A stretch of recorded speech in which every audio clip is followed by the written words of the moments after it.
황 작가의 책 읽기 조용래 평전 13번째 읽기를 시작하겠습니다.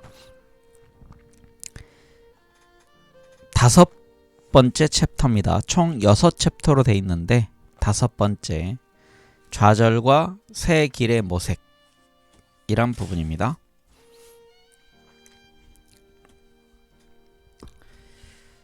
(1987년)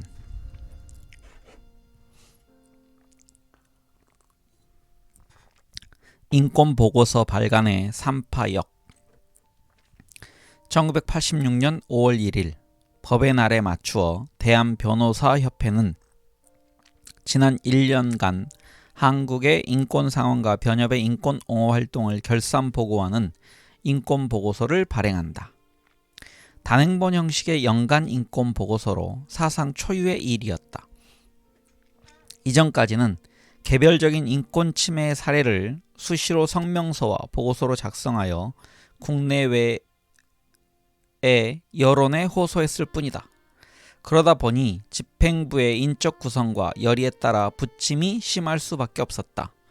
인권보고서에 실린 김은호 회장의 취지문과 류택형 인권위원회 위원장 명의의 해제는 이렇듯 역사적인 업적에 대한 강한 자부심을 드러내고 있다. 한편 변정수, 강철선, 조승형, 조용래 공동 명의로 작성된 후기에는 정부에 대한 강한 어조의 경고가 담겨 있다. 지금까지도 수없이 저질러지고 있는 연금 또는 연행이라는 기묘한 이름의 영장 없는 불법 구금이라든가 수사 과정에서의 참혹한 고문, 수감자들에 대한 폭행과 가혹행위, 언론 출판, 집회 결사의 자유에 대한 과도한 제약 등 노동 3권에 대한 현저한 침해 등 모든 인권유린 사태는 한마디로 인권 문제의 중요성에 대한 정부 당국의 인식이 아직껏 후진적 상태에 머물러 있음을 반영하는 것이고, 우리로 하여금 정부 당국이 인권 상황의 개선이라는 절박한 시대적 요청에 대하여 과연 얼마나 진지한 관심을 가지고 있는지 의심치 않을 수 없게 한다. 이 보고서는 전적으로 조용래의 작품이었다. 인권보고서 출판을 위한 소위원회가 꾸려져 보고서 작성 작업에 착수했으나 그 내용은 위원장에게조차 자세히 보고되지 않았다. 정치권과 법무 당국은 보고서의 내용에 몹시 신경을 썼고 인권위원들에게 직접 간접으로 압력을 넣었다. 모든 일이 비밀스럽게 진행되었다. 구속을 각오하고 발간을 강행한 보고서였다. 인쇄도 비밀리에 이루어졌음은 물론이고 당국의 압수를 우려해 제3의 장소에 보관했다가 회원들에게 배포했다. 그러나 막상 인권보고서가 발간되자 당국은 변협을 건드리지 못했다. 뿐만 아니라 법률신문은 1986년에 10대 뉴스로 선정해 인권보고서의 작성을 지원했고 변협은 자료 수집을 위한 비용을 따로 책정했다. 이제 조직적이고 체계적인 연간 단일 보고서 형식을 갖추게 된 것이다. 이러한 인권운동의 체계와 조직화는 이전까지의 사건별 감성적인 대응에서 이성적 구제 체계의 구축으로 체제의 전환을 이루어냄으로써 지속적이고도 장기적인 인권활동을 위한 변협의 체질 개선에도 크게 기여했다. 여러 난관에도 불구하고 1986년 인권보고서도 빛을 보았다. 이 보고서의 편집 후기는 지난 한 해 한국 인권 상황에 대한 절망을 토로하고 있다. 85년 인권보고서의 후기를 쓰면서 우리는 86년 인권보고서에서는 인권 상황이 획기적으로 개선되었다는 보고를 할 수 있게 되기를 희망했었다. 그러나 지금 이 86년 인권보고서의 후기를 쓰고 있는 우리의 심정은 실로 참담하다. 온 나라를 경악과 슬픔과 분노로 들끓게 한 박종철 군의 참혹한 죽음 앞에서 우리의 인권보고서는 할 말을 잃었다. 우리는 아무것도 말할 것이 없다. 다만 치떨리는 분노로 이렇게 외칠 뿐이다. 박종철을 살려내라. 1986년의 보고서 작성에도 조용래는 깊이 관여했다. 조용래는 후일 소설가가 된 유시춘이 초안한 직선적이고도 생생한 인권유린의 사실들을 이성적인 법적 언어로 가다듬어 중립성과 객관성을 갖춘 설득력 있는 문서로 만들어내었다. 이후로 매년 변협이 발행하는 연간 인권보고서는 한국의 인권상에 관한 가장 신뢰할 수 있는 문서로 국제적으로 인식되고 있다. 한승헌은 2개의 인권보고서라는 제목의 에세이에서 변협의 인권보고서와 정부가 발행하는 인권보고서 사이에 엄청난 괴리를 지적하면서 어느 쪽이 진실에 가까울까라는 뻔한 물음으로 서글픈 우리 인권의 현주소를 개탄했다. 박종철군 고문치사 사건. 1987년 새해 벽두부터 나라에 큰 변화가 생길 것이라는 흥분과 기대가 흘러넘쳤다. 정초에 조용래가 쓴 글에는 민주화의 여정에 대한 낙관이 담겨 있다.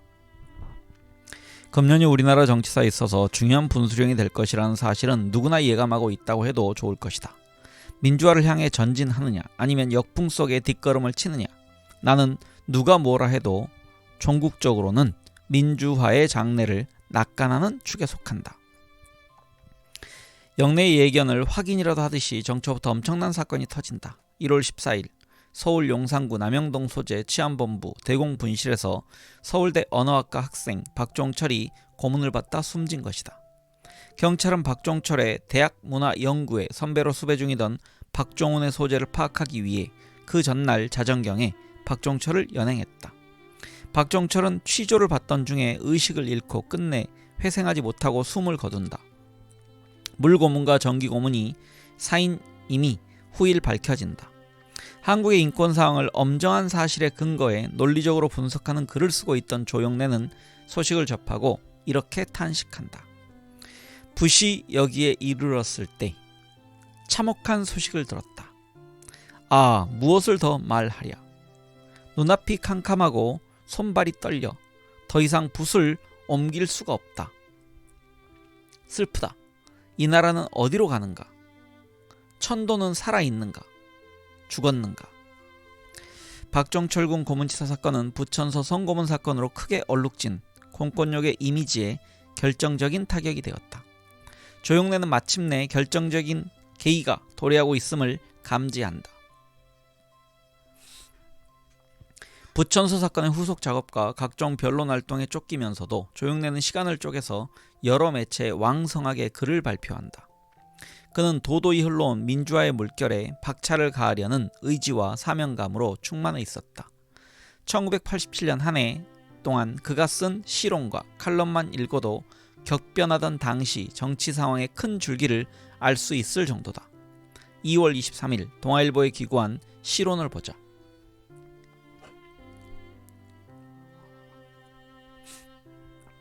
지난 2월 7일 박종철군 추도대회는 잘 훈련된 방대한 경찰 병력의 진압작전에 의해 성공적으로 저지되었는지 모른다.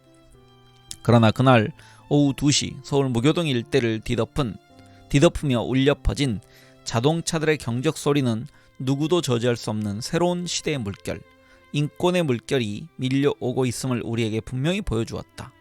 이제 인권상의 획기적인 개선은 더 이상 유예할 수 없는 절박한 민족사적 과제가 되었다. 적어도 고문근절의 의지에 관한 한 움직일 수 없는 확고한 국민적 합의가 형성되었으며 국가 공권력이 스스로 법과 인권을 짓밟고 야만적인 가혹행위와 살인의 도구로까지 전락되는 사태가 더 이상 어떤 명분으로도 정당화될 수 없게 되었다는 것은 누구의 눈에도 명백하다. 박종철 군은 죽었고 그 뼈마저 한 줌 가루가 되어 쓸쓸한 강바람에 자취도 없이 흩날려갔지만 땅속에서 핏소리로 울부짖는 그의 외로운 넋은 뜨거운 역사의 숨결로 우리 모두의 가슴에 살아남아 있다. 그러나 이제 아무도 역사의 시계바늘을 박종철 이전으로 되돌려 놓을 수는 없을 것이다.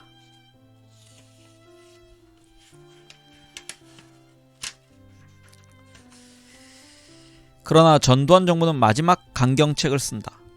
4.13 호원 조치로 한치도 양보할 의향이 없음을 밝히고는 시위에 대한 강경 진압 등 각종 탄압책을 쓴다. 동트기 직전이 가장 어둡다는 제목의 5월 16일자 조용래 글은 독재 정권이 무너질 결정적인 계기가 임박했음을 알리면서 시민의 동참을 독려하는 권고문이나 마찬가지였다.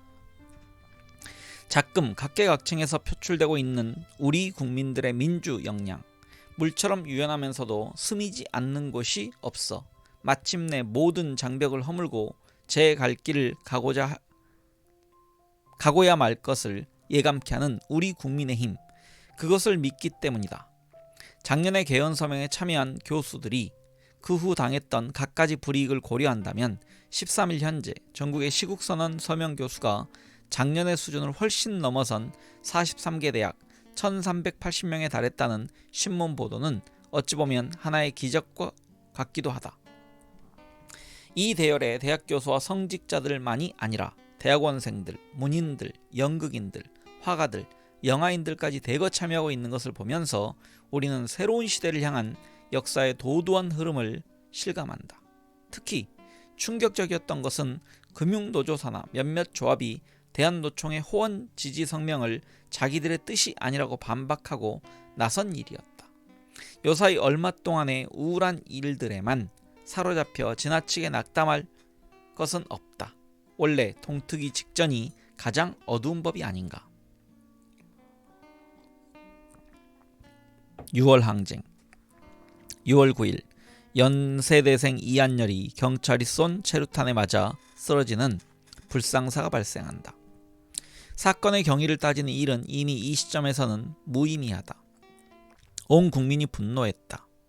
넥타이에 일상이 옥죄인 셀러리맨, 하루하루 생계를 해결하는 노점상, 너나 할 것 없이 시위에 나섰다.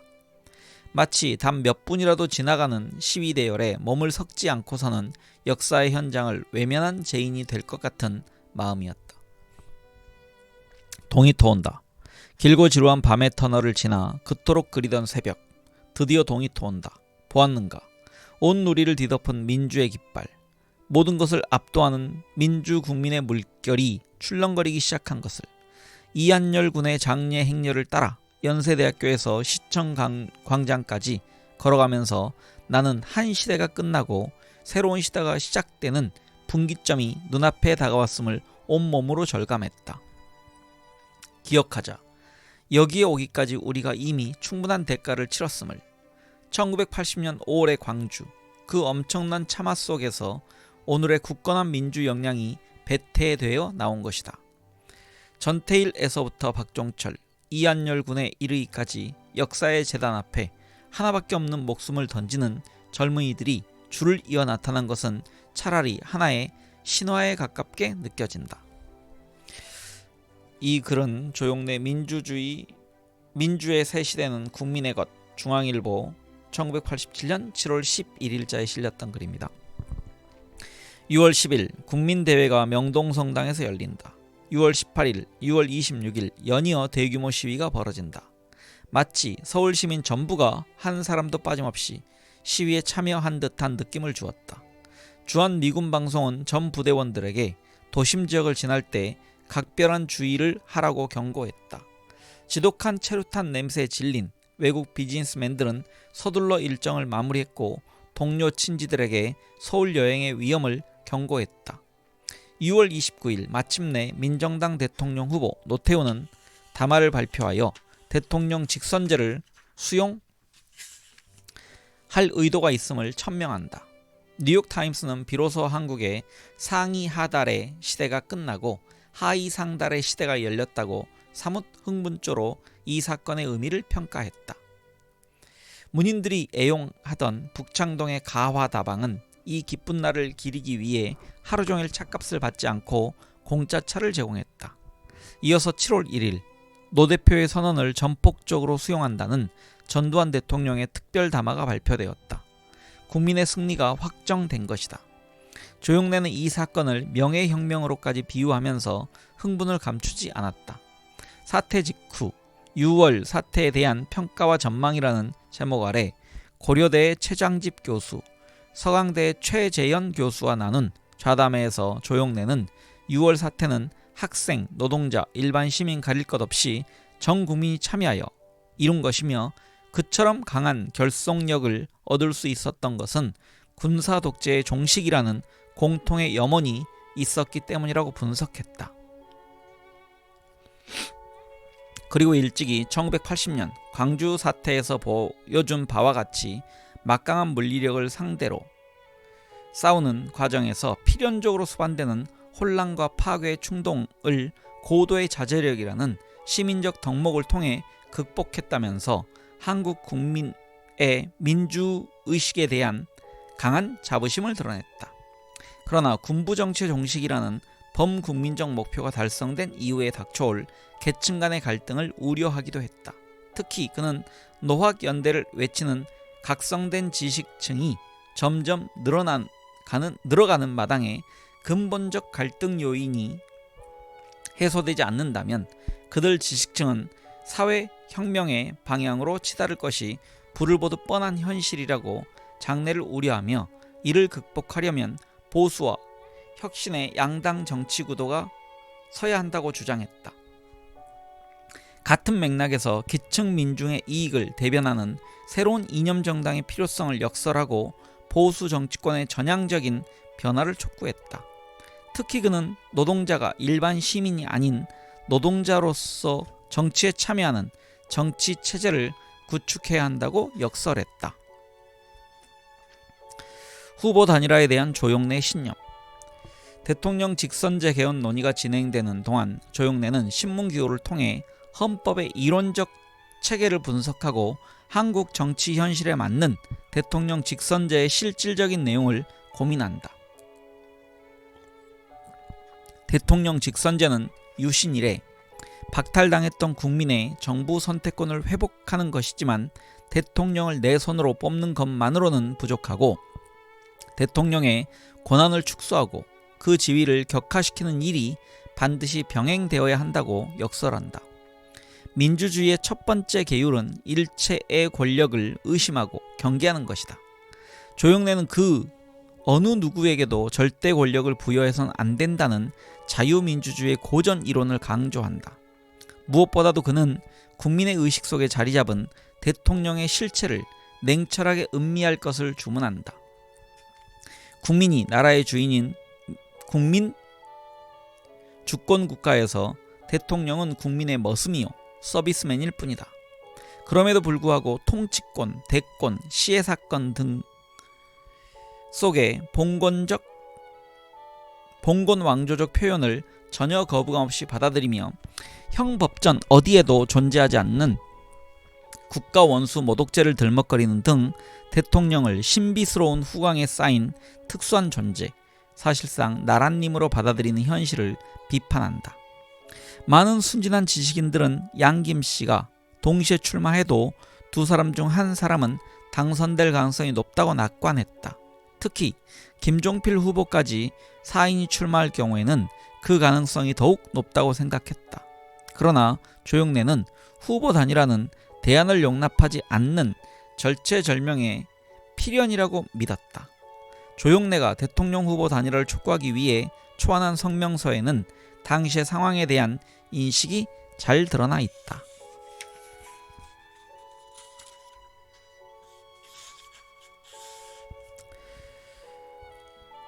혹자는 양김씨가 동시 출마해도 선거에서 승리할 수 있다고 주장할지 모른다. 그러나 군부독재 세력이 확보하고 있는 막강한 행정력, 금권, 물리력, 대중조작 능력 등을 고려하면 이러한 안이한 낙관은 허용되지 않는다. 양김씨가 동시 출마하여 군부독재에게 승리가 돌아갈 경우 민주화에 대한 비관적, 체념의 분위기가 사회에 미만되고 많은 국민들이 걷잡을 수 없는 좌절감과 패배감에 젖어들어 독재에 대한 저항의식을 상실하고 많은 참으로 무서운 사태가 초래될 것은 너무나 명약관하다.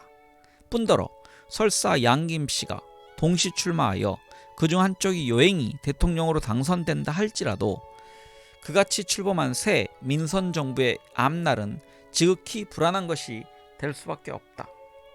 사반世이상 지속되어 온 군부 독재를 청산한다는 것은 결코 한 차례 대통령 선거로 완결 지을 수 있는 간단한 작업이 아니며 군부 독재 세력은 그 비유 아래 양성되어 온 사회 각계의 뿌리 깊은 기성 이익 집단들과 함께 민선 정부에 대한 집요하고도 완강한 저항을 전개하게 될 것이다. 투표자의 과반수에 또 현저히 미달하는 득표로 당선되고 더구나 지역적 지지 기반이 뚜렷이 구분되는 호남 대통령 또는 영남 대통령이 과연 이 같은 군부 독재 세력의 전면적 저항을 극복하고 민주주의를 확고하게 정착시킬 수 있을 것인가? 필리핀 국민의 8할에 가까운 압도적인 지지로 출범한 아퀴노 정부가 오늘날 외세 및 대재벌과 결탁된 군부 세력의 가속된 도전 압력에 바람 앞에 등불처럼 위태로운 지경에 처하고 있는 현실을 보더라도 이것은 불문가지의 일이다. 영내는 신문에 기고한 시론에서도 절박한 심정으로 양김씨에게 호소한다. 이제 며칠 남지 않았다. 투표용지가 양김씨의 기호와 성명이 나란히 적힌 채로 인쇄에 들어가기 전에 온 국민을 다시 6월의 감격으로 들끓게 할 수 있는, 다시 민주화의 열망 속에 하나로 결집시킬 수 있는 기쁜 소식이 있기를 고대한다.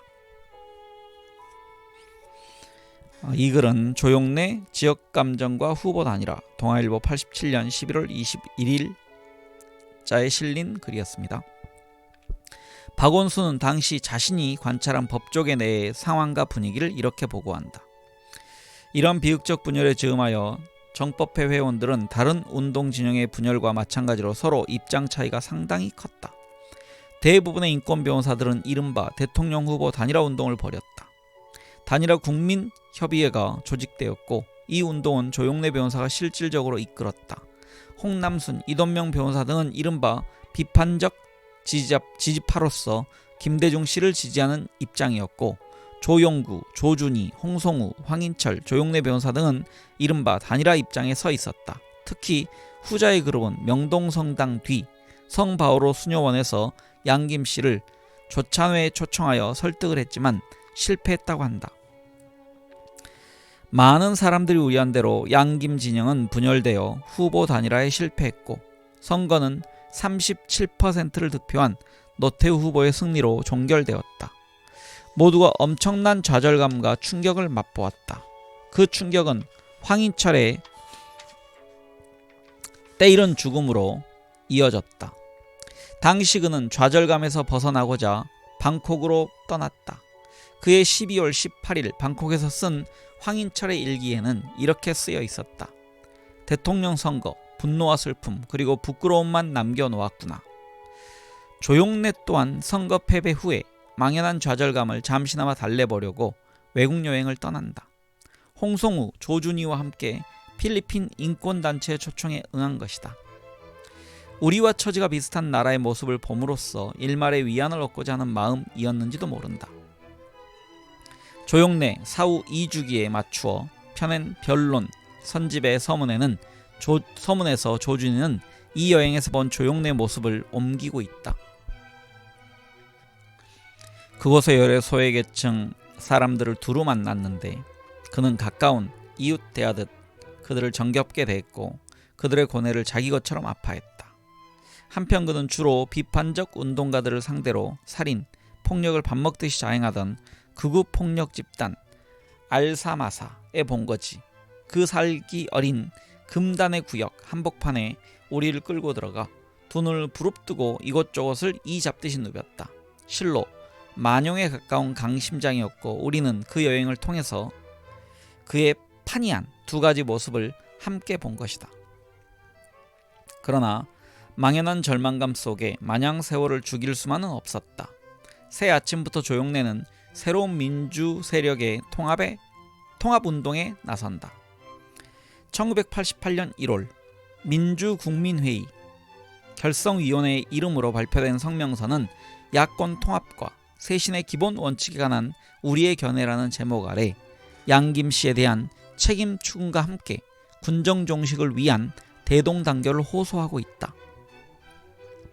양김 씨가 주도한 보수 야당은 지난 대통령 선거에서 온 국민의 열화와 같은 후보 단일화 요구를 끝내 외면한 채 무책임하고도 무분별하기 짝이 없는 동시 출마의 도박을 강행함으로써 마침내 눈앞에 다가왔던 군정 종식의 희망을 무산시켜버린 어이없는 범죄적 과오를 저질렀다. 그럼에도 불구하고 약곰 분열의 주된 책임이 있는 세력이 그 죄가를 뉘우치고 자숙과 인책의 빛은 보이기는커녕 추악한 정쟁을 계속하고 있다. 1988년 이후 김근태 고문 사건. 개인적으로는 1987년 대통령 선거 결과에 더없이 실망하고 낙담했지만 노태우 정권의 정통성을 부인해서는 안 된다는 것이 조용래 입장이었다.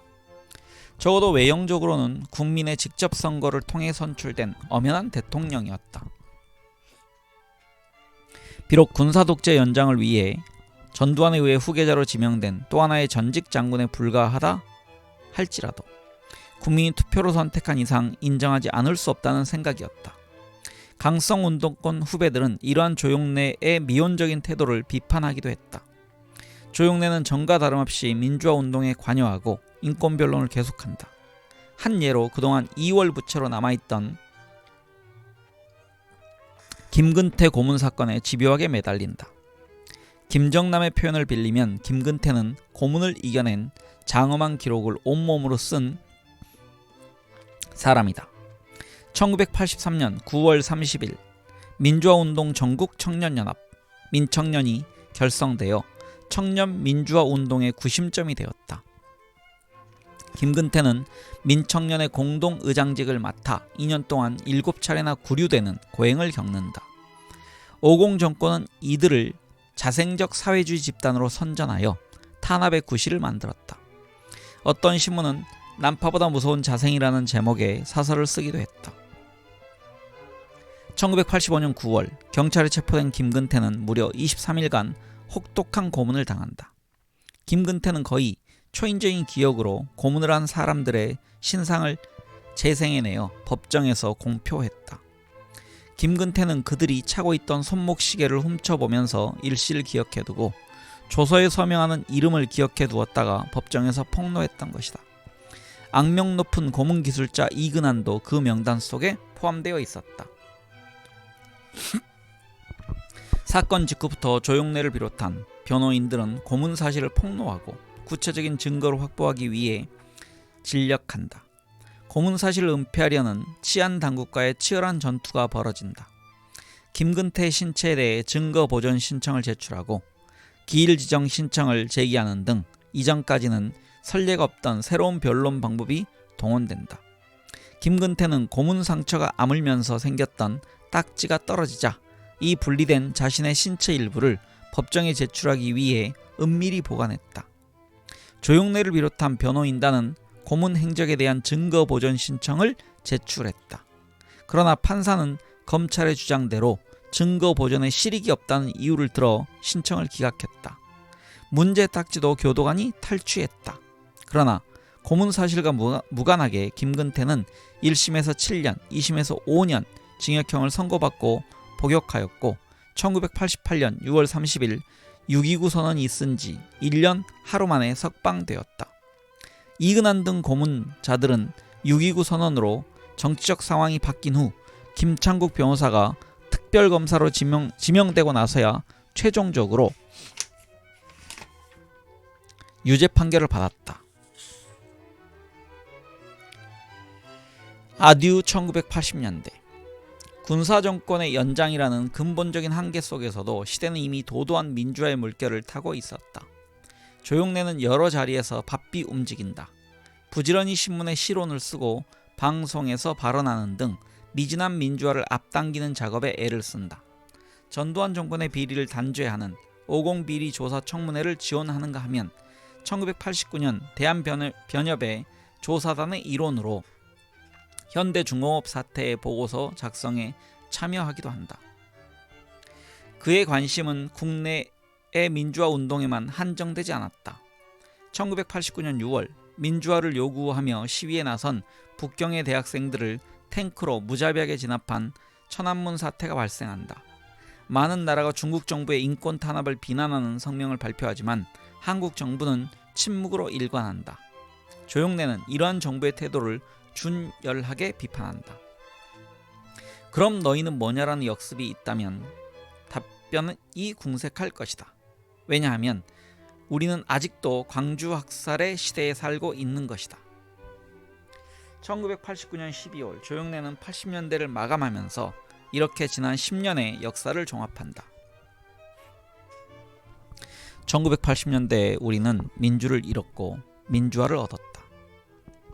60년대 70년대가 개발과 성장의 시대였다면 80년대와 90년대는 단연 균형과 정의의 시대라 할 수 있다. 가진 자들의 자제와 양보와 사회적 통합을 위하여 어느 때보다 절박하게 요청되는 이 시기에 이른바 과소비 풍조가 만연하고 있다는 것은 지극히 심각한 병리 현상이라고 할 것이다. 남북관계의 새 질서에 대응하기 위해서는 우리 사회가 가진 이념에 대한 포용성이 획기적으로 확대되어야 할 것이며 대담하고도 적극적인 개방이 추진되어야 할 것이다. 최근에 드러난 수돗물 오염이나 우지라면 파동이 상징하듯 장기간 누적되어 온 국토 환경의 오염은 환경과 생명의 문제를 90년대의 핵심적 쟁점 가운데 하나로 부각시키게 될 것이다.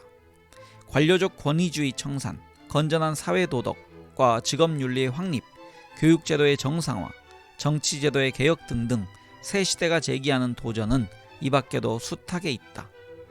낙관할 것인가 비관할 것인가. 돌이켜보면 우리는 금세기 내내 지속된 대외 예속과 민족 분단의 가혹한 역경 속에서도 꺾이지 않고 전 세계가 놀라는 경제 발전과 정치 발전을 이룩해냈다. 비판해야 할 이유라고는 조금도 없다. 커다란 희망과 낙관 속에서 동토는 90년대의 새 아침을 준비하자. 새로운 역할의 모색, 국제적 인권운동.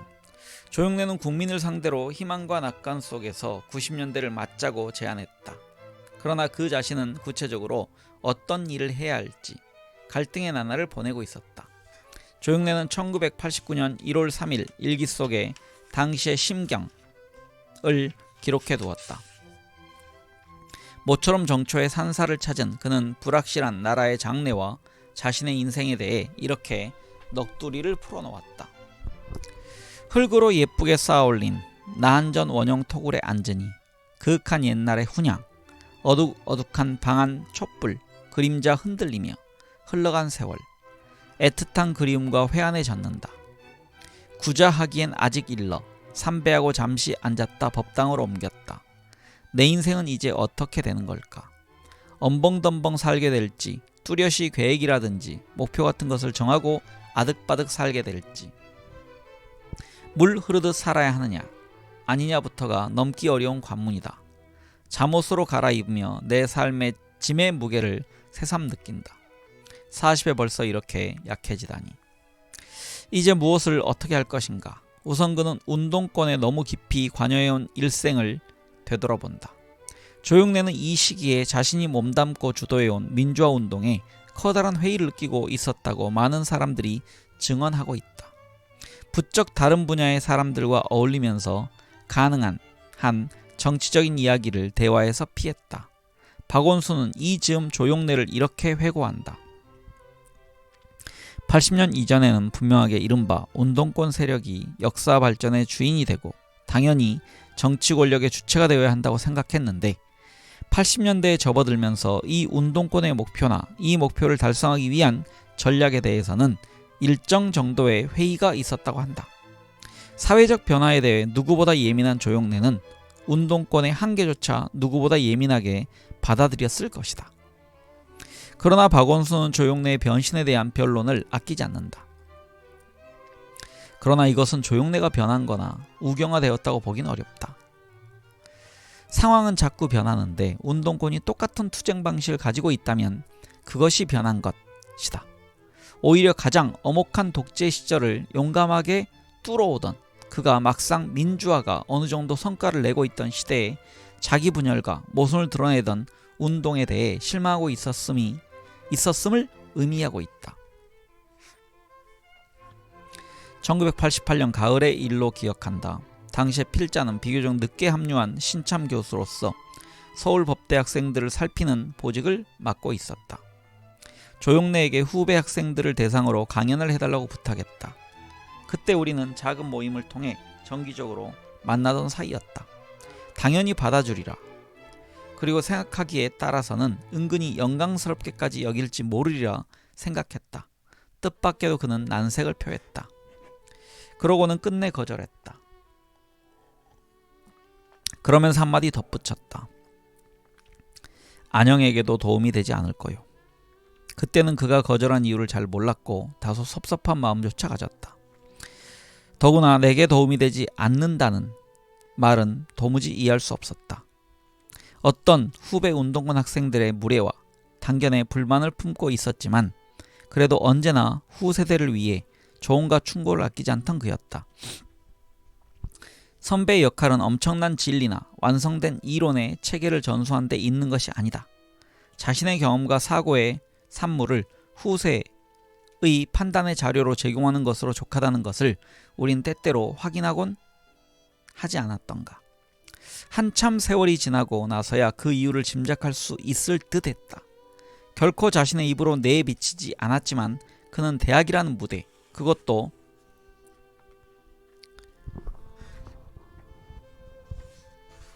서울법대라는 특수한 무대에 적어도 공식적으로는 서고 싶지 않았던 것이다.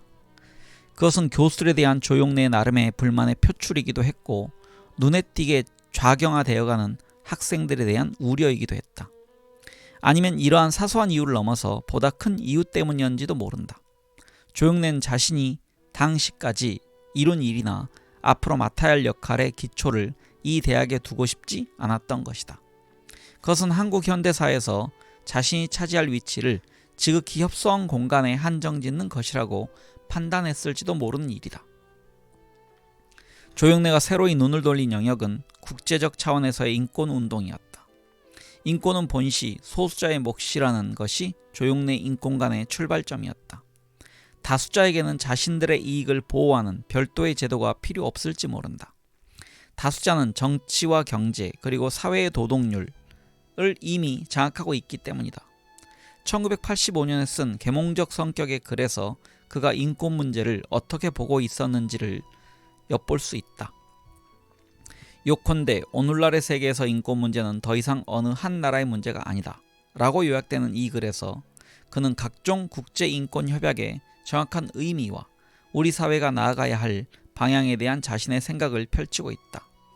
인권 문제에 대한 국제적 공조야말로 나라 안의 민주화와 선진화를 앞당기는 일이라고 그는 믿기 시작한 것이다.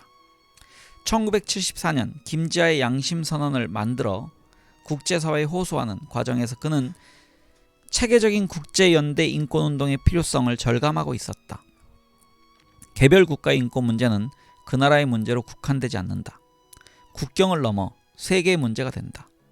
인권은 개별 국가의 헌법 속에 기본권의 이름으로 자리 잡지만 핵심적인 내용은 국제법이 되고 인류의 보편적인 가치 속에 포착되는 것이다. 2차 세계대전 이후 유엔을 중심으로 전개된 국제인권운동은 세계 모든 문명 국가가 자국민과 인류를 위해 반드시 마련해야만 하는 사회적 토대로서 기본적 인권의 개념을 확산시켰다. 그러나 이 분야에서 한국은 너무나 뒤처져 있었던 것이다. 1990년 봄, 영래는 미국 콜롬비아 대학에 유학한다. 하워드 베이커를 비롯한 많은 지인들의 주선으로 이 대학이 운영하는 인권법 프로그램의 수혜자로 선정된 것이다. 1987년 대선 이후의 모색 과정에서 계획하고 있던 일이었다. 콜롬비아 대학 과정의 요건에 맞추어 그는 한국의 인권 상황 전반에 관해 공개 강연을 한다. 강연 제목은 한국 인권의 최근 동향이었다. 6필로 작성한 영문초고가 남아있다. 고치고 또 고친 예의 조용래의 퇴고를 거듭한 흔적이 선연하다. 다시 읽겠습니다. 예의 조용래류의 퇴고를 거듭한 흔적이 선연하다. 결론 부분에서는 그는 법률가의 역할을 강조한다. 이제는 과거 어느 때보다도 인권과 민주주의를 위한 투쟁은 법적 투쟁의 양상을 띈다. 법률가는 법정에서 진실을 밝히고 그 진실을 기초로 여론에 호소함으로써 인권 침해에 대한 사회적 구제책을 강구할 수 있다. 콜롬비아 대학 인권연구소가 발행한 수료증이 조용래가 남기고 떠난 생애 최후의 증서이다. 1990년 1월 15일부터 5월 7일까지의 기간이 명시된 1990년도 콜롬비아 대학 인권변론 훈련 프로그램 수료증이다. 뜻밖의 발병으로 서둘러 귀국하고 말았지만 그가 미국에서 계획하고 꿈꾸고 있던 것은 한국 인권의 국제화 운동이었다. 다음은 에드위드 베이커의 증언이다. 조 변호사는 말년의 민주화를 한 단계 더 진전시키는 일, 보다 잘 조종된 국제적 노력을 준비하고 있었다. 콜롬비아 대학에서 열심히 공부하고 부지런히 사람들을 만나 외국의 경험을 배우는 한편 한국의 인권 상황을 외국에 알림으로써 국제적인 차원에서 공조체제를 마련할 인적 연대의 구성을 염두에 두고 있었다.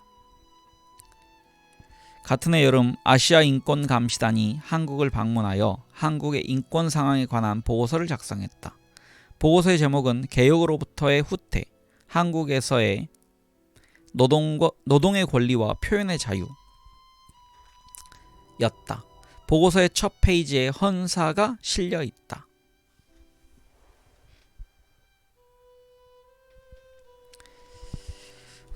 존경받는 인권 변호사이자 우리의 친구인 조용래 선생께 특별한 감사의 뜻을 전합니다. 그는 우리 모두에게 인권에 대한 관심은 이웃에 대한 연민의 정에서 유래한다는 것을 일깨워 주었습니다. 그는 이 보고서의 작성에 우리를 이끌었지만 자기 조국의 인권 상황에 대해서 우리 스스로의 관찰과 판단에 따른 결론을 내릴 책임을 면해주지 않았습니다. 중병을 선고받고 회복 여부조차 불투명한 병자의 몸이었지만 조용래는 외국 인권단체 방문을 맞아 그들이 가장 객관적이고 정확한 보고서를 작성할 수 있도록 최선의 조력을 아끼지 않았다. 그는 인권운동은 숨가쁘기 짝이 없는 현장을 무대로 한 것이었다. 다시 읽겠습니다. 그의 인권운동은 숨가쁘기 짝이 없는 현장을 무대로 한 것이었다. 그러나 그는 대학에 몸담은 동료 후배들에게 기회 있을 때마다 인권교육의 상징성과 중요성을 강조했다. 그는 다른 나라 인권운동의 대학이 기여한 공로를 거론하면서 우리나라 법대의 무관심과 무력함에 은근히 불만을 내비치곤 했다. 외국의 예를 보면 우리 법학에 이론을 공급해주는 구미의 선진국은 물론 우리나라보다 뒤졌다고 여기는 아시아, 남아메리카, 아프리카 여러 나라에도 많은 대학에 인권법 연구회가 설치되어 활발한 연구활동을 전개하고 있었던 것이다. 우리의 경우 1999년에야 비로소 서울법대에 공익법인권센터가 설립되었다. 2003년 봄 학기에는 학사과정의 커리큘럼에 인권법 강좌도 정식으로 개설되었다. 새로 탄생한 국가인권위원회가 대학 당국에 보낸 강력한 권고와 협조 요청 공문이 어느 정도 도움이 되었다. 따지고 보면 법 가운데 인권법이 아닌 법이 어디 있을까만 인권법이라는 별도의 교과목을 개설할 필요성을 새삼 강조하는 것부터가 한국 현대사의 아픈 단면을 드러낸다. 그동안 인권이라는 단어는 반정부, 불온의 상징이기도 했다. 인권법이라는 강좌를 법대 커리큘럼 속에 정식으로 내걸 수 없었던 것도 이러한 사정과 무관치 않을 것이다. 그리고 인권법은 뜨거운 가슴으로 하는 것이지 냉철한 머리로 하는 것이 아니라는 생각도 있었던 것 같다.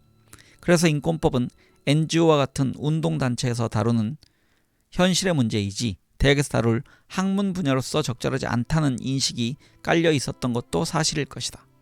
그런 만큼 우리나라의 인권법 교육은 현장 투쟁을 통해 제기된 문제를 사법기관이 어떻게 다루었는가를 사후에 읽고 비판하는 수준에 머물러 있었던 것이다. 게다가 일부의 운동이 법에 보장된 권리를 지키기 위한 준법운동이 아니라 기존 법질서의 근간마저 부정하는 이념적 투쟁의 성격이 강했던 것도 대학의 무관심과 경계의 대상이 된 원인의 하나였을 것이다.